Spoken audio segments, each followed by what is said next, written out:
Empower tutoring. It's been a long time कि videos आने में थोड़ा सा टाइम डिले हो रहा है, but everybody of you know क्योंकि स्कूल्स ओपन हैं, so I am getting hardly very less time to do anything.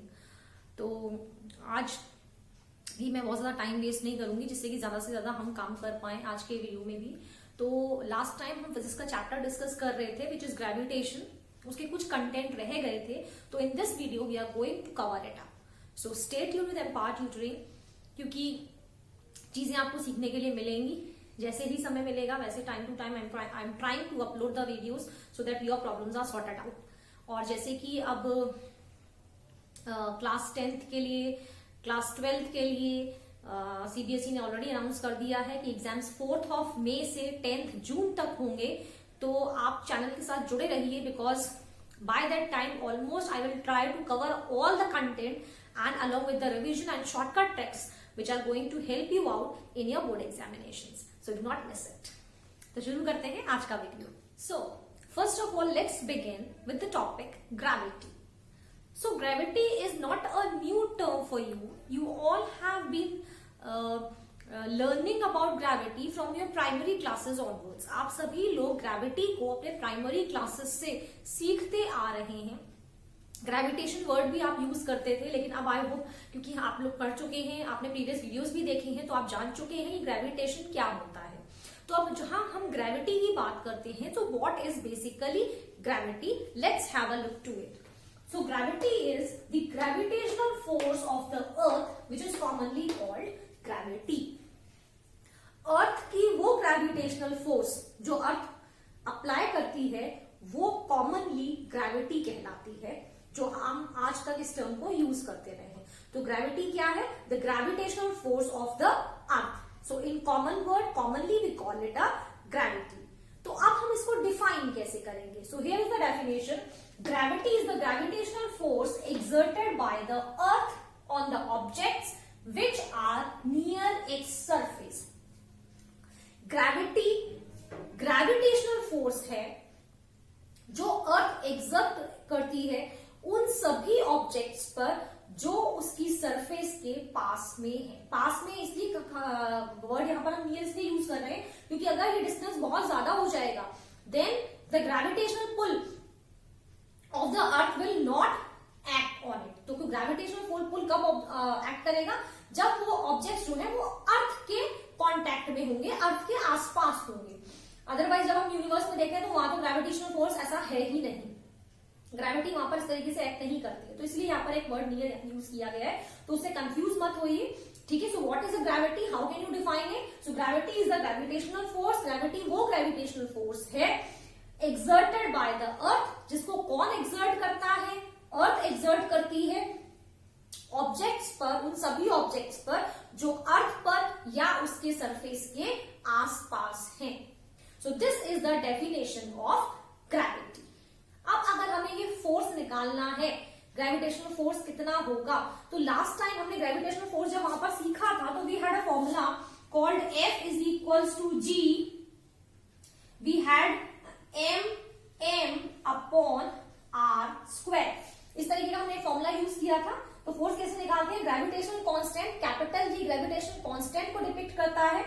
M हम कंसिडर कर लेते हैं यहां पर, let it be mass of the earth. M is the mass of the earth.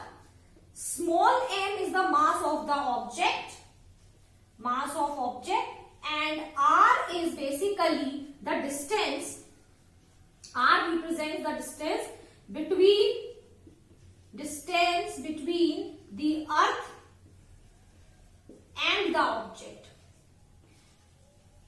या कह सकते हैं कि अर्थ का जो सेंटर है जहां पर से ग्रेविटेशनल फोर्स अप्लाई हो रही है वहां से लेकर के जो उस ऑब्जेक्ट तक का डिस्टेंस है। So this with the help of this formula जो आपने पहले भी यूज किया था, हम उस ग्रेविटेशनल फोर्स को कैलकुलेट कर सकते हैं। So it's very simple, we have already discussed this in the previous video. अब यहाँ पर कुछ और भी चीजें आती हैं, हम आप वीडियो देखते रहिए क्योंकि अभी हम आगे और सीखेंगे फ्री फॉल क्या होता है, जो ग्रेविटी है जिसको हम बार बार यूज कर रहे हैं इसकी वैल्यू कैसे डिराइव करते हैं, क्या वैल्यू आती है, और बहुत सारी चीजें जो अभी इस चैप्टर में मिसिंग है। सो stay tuned with Empower tutoring. So now let's see one more important term here, which is known as free fall. What is a free fall? So students, it's very simple.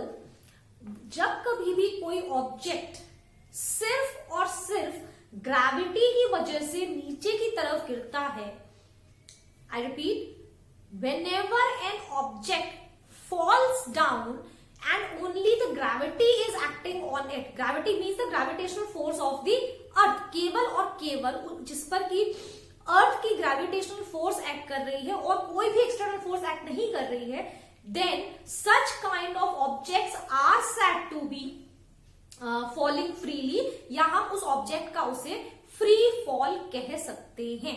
तो simple सी चीज आपको याद रखनी है कि कोई भी object free fall में कब आएगा, whenever only and only the gravitational force of the earth is acting on the object. So this is what the definition also says.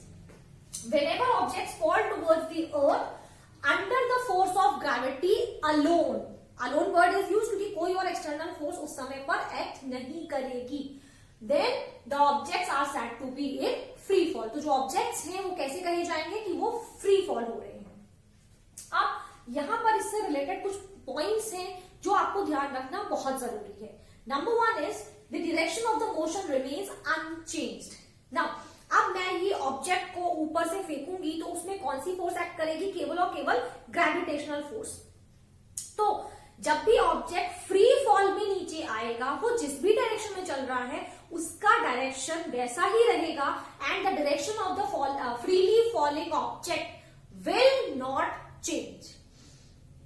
क्यों चेंज नहीं होगा? तो उसका सिंपल सा आंसर है क्योंकि कोई और एक्सटर्नल फोर्स एक्ट नहीं कर रही है।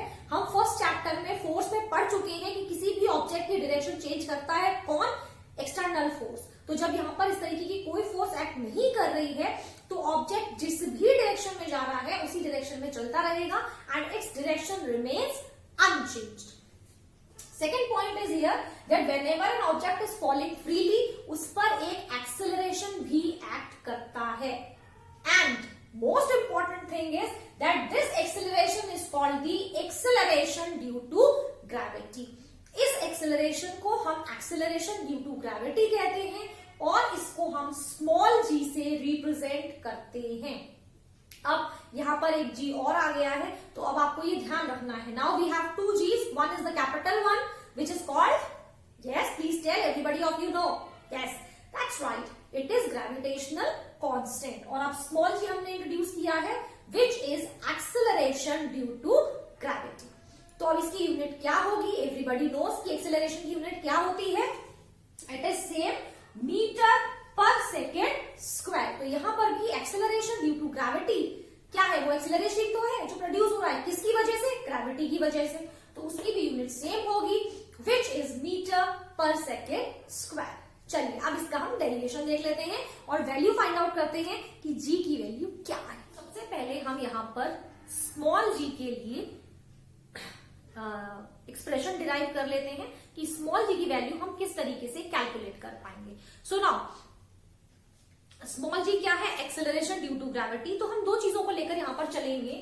एक तो है फोर्स। तो आपको पता है कि फोर्स हम किस तरीके से निकाल रहे हैं यहां पर, that is capital G into capital M into small m divided by r square which is F is equal to GMM by r square. और आपको एक चीज और भी पता है कि अगर हम नॉर्मल जो फर्स्ट फॉर्मूला पढ़ रहे थे, फर्स्ट चैप्टर से हम पढ़ते आ रहे थे, वहां पर क्या होता था? Mass into acceleration. लेकिन अभी यहाँ पर एक्सेलरेशन जो है वो हम किससे रिप्रेजेंट कर रहे हैं? स्मॉल g से इंस्टेड ऑफ स्मॉल a। तो हम F is equal to mg भी लिख सकते हैं। अब दोनों ही फोर्सेस हैं उस पर्टिकुलर ऑब्जेक्ट पर अप्लाई हो रही है, दोनों ही फोर्सेस हैं, तो we can keep them equal. So it means GMM by r square is equals to mg।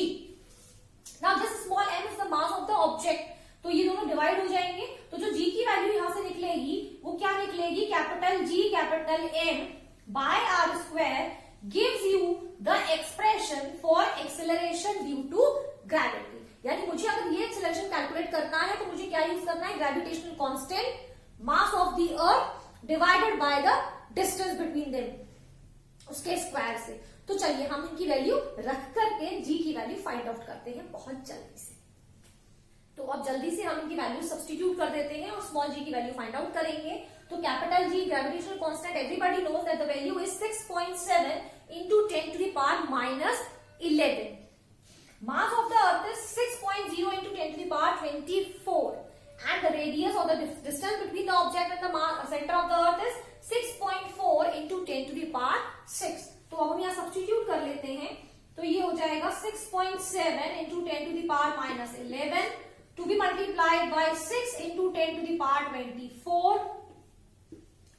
and this gets divided by 6.4 into 10 to the power 6 whole square. So when you are going to solve this further, you'll get a standard value of 9.8 meter per second square. So this is the standard value of G, which comes out to be 9.8 meter per second square.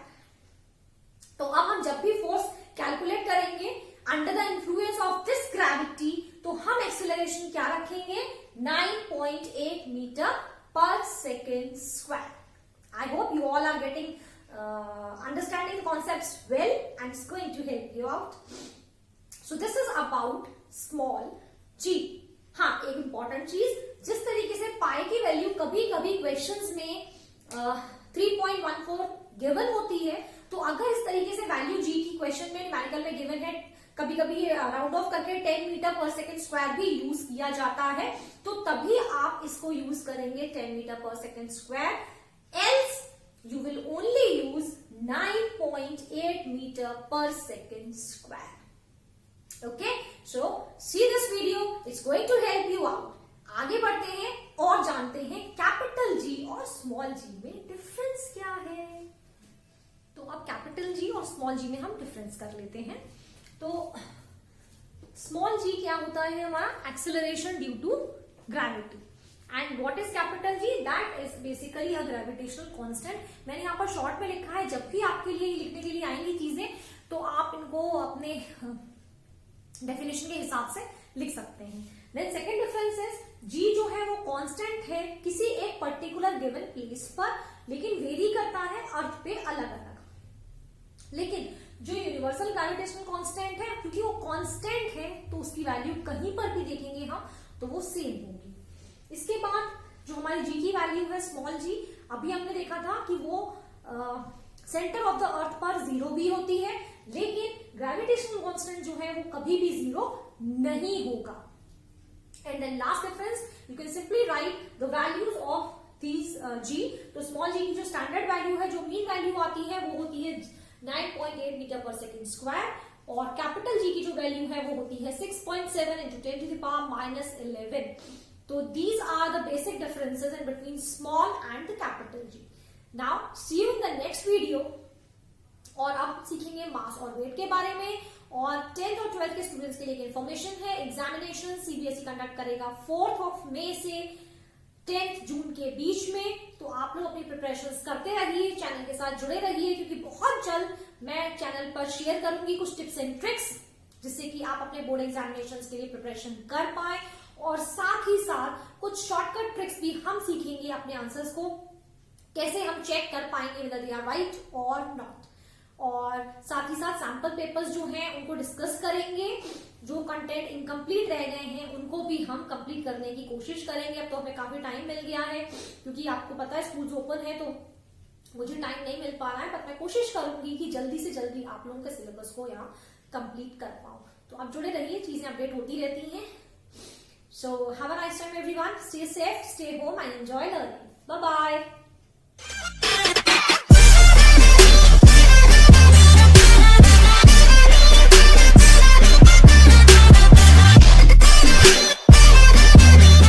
Click below to subscribe and watch more videos.